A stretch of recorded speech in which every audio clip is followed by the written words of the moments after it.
Assalamualaikum warahmatullahi wabarakatuh. Saudaraku yang dirahmati Allah. Pernahkah kita merasa doa kita terlalu kecil untuk didengar langit?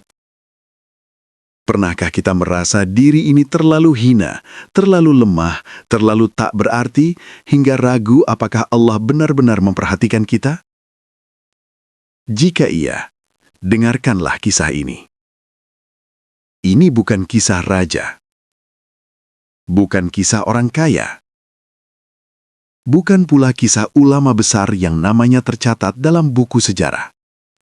Ini adalah kisah nyata seorang budak yang tidak punya harta, tidak punya kedudukan, dan tidak punya siapa-siapa, kecuali Allah.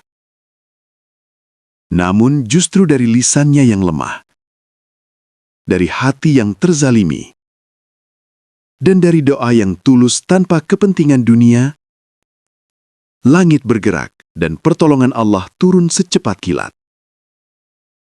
Dengarkan baik-baik, karena kisah ini bukan hanya untuk didengar, tetapi untuk menyadarkan hati kita semua. Di sebuah negeri pada masa kekhalifahan Bani Umayyah, hiduplah seorang budak yang tak dikenal namanya oleh sejarah. Ia bukan bangsawan, bukan pula ulama besar. Pakaiannya lusuh, tubuhnya kurus karena sering menahan lapar, dan hidupnya sepenuhnya berada di bawah kuasa tuannya. Namun ada satu hal yang membuatnya berbeda. Hatinya bersih dan lisannya basah oleh doa. Setiap hari sebelum fajar menyingsing, budak itu telah bangun. Saat orang-orang masih terlelap, ia berwudu dengan air yang dingin, lalu berdiri menghadap kiblat. Di sudut gelap rumah tuannya, ia sholat dengan penuh kekhusyukan. Air mata sering jatuh tanpa suara. Tidak ada yang ia adukan kepada manusia. Semua keluhnya ia bawa langsung kepada Rob semesta alam. Budak itu dikenal sebagai pekerja yang jujur. Jika diberi tugas menjaga kebun, ia tidak pernah mengambil satu buah pun tanpa izin. Jika disuruh berdagang, ia tidak mengurangi timbangan. Tuannya keras, sering memarahinya tanpa sebab.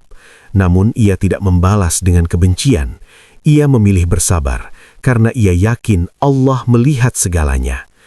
Suatu hari, datang musim paceklik. Hasil kebun menurun drastis. Tuannya murka dan menuduh budak itu lalai. Ia dipukuli, diikat, dan dibiarkan kelaparan. Di saat itulah, dalam kondisi tubuh lemah dan hati tertekan, budak itu mengangkat tangannya ke langit. Dengan suara bergetar, ia berdoa, "Ya Allah, jika Engkau mengetahui bahwa aku menjaga amanah dan tidak berkhianat, maka tolonglah aku. Aku tidak punya siapa-siapa selain Engkau." Ia tidak berteriak, tidak mengutuk. Doanya singkat, tulus, dan keluar dari hati yang hancur. Setelah itu, ia berserah diri sepenuhnya. Tak sampai lama, keajaiban terjadi. Awan gelap tiba-tiba berkumpul di langit yang sejak berhari-hari cerah. Angin berhembus kencang, hujan turun deras tepat di kebun yang dijaganya. Tanah yang kering basah seketika. Air mengalir, menyuburkan tanaman yang nyaris mati. Dalam hitungan jam, kebun itu kembali hidup. Tuannya terkejut. Orang-orang berdatangan menyaksikan hujan yang seolah hanya singgah di kebun itu saja, sementara wilayah sekitar tetap kering. Kabar ini menyebar cepat. Mereka bertanya-tanya, doa siapa yang diijabah secepat itu?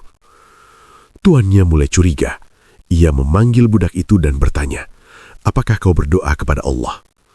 Budak itu menunduk, lalu menjawab dengan jujur, "Iya tuanku, aku berdoa karena aku terzolimi, dan aku yakin Allah Maha mendengar." Mendengar itu, tubuh tuannya bergetar, hatinya luluh. Ia sadar bahwa selama ini ia telah menyakiti seorang hamba yang dekat dengan Allah. Saat itu juga ia menangis dan berkata, "Aku bersaksi, engkau bukan budak biasa. Mulai hari ini, engkau merdeka karena Allah." Budak itu terdiam, air mata kembali mengalir, bukan karena sedih, tapi karena syukur. Ia tidak meminta kemerdekaan, tidak pula meminta harta. namun Allah memberinya lebih dari yang ia bayangkan. Sejak hari itu, orang-orang belajar satu pelajaran besar. Bukan status, bukan kekayaan, bukan jabatan yang membuat doa terkabul, melainkan hati yang jujur, sabar, dan bergantung penuh kepada Allah. Kisah ini menjadi pengingat bagi kita semua. Jika doa terasa lama terkabul, jangan berburuk sangka kepada Allah. Bisa jadi Allah sedang membersihkan hati kita. Dan jika doa itu keluar dari hati yang benar-benar ikhlas, Allah mampu mengabulkannya secepat kilat. Karena di hadapan Allah, budak dan raja sama. Yang membedakan hanyalah ketakwaan. Jika hari ini engkau merasa kecil, tertindas dan tidak dihargai manusia, jangan putus asa.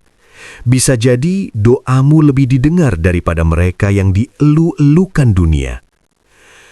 Jika doamu belum terkabul, bersabarlah. Namun yakinlah, ketika doa itu keluar dari hati yang jujur dan penuh tawakal, langit bisa bergerak dan pertolongan Allah bisa datang secepat kilat. Karena di sisi Allah, yang lemah bisa menjadi kuat, yang hina bisa dimuliakan, dan yang bersabar tidak pernah sia-sia. Saudaraku, kisah ini mengajarkan satu kebenaran yang sering kita lupakan, bahwa Allah tidak melihat siapa kita di mata manusia, tetapi siapa kita di hadapannya. Boleh jadi hari ini kita merasa kecil, merasa terzolimi, merasa doa tak kunjung dijawab. Namun ingatlah, doa yang keluar dari hati yang jujur tidak pernah sia-sia, dan kesabaran yang dijalani karena Allah tidak pernah dikhianatinya. Jika seorang budak yang tak memiliki apa-apa bisa menggerakkan langit dengan doanya, maka apa yang membuat kita ragu untuk berharap kepada Allah? Maka jangan lelah berdoa, jangan berhenti bersabar, dan jangan pernah berburuk sangka kepada Robmu, karena bisa jadi pertolongan itu sangat dekat, lebih dekat dari yang kita sangka. Semoga kisah ini menguatkan hati kita, meneguhkan iman kita, dan menghidupkan kembali keyakinan bahwa Allah selalu bersama orang-orang yang bersabar. Amin ya Rabbal Alamin. Thumma assalamualaikum warahmatullahi wabarakatuh.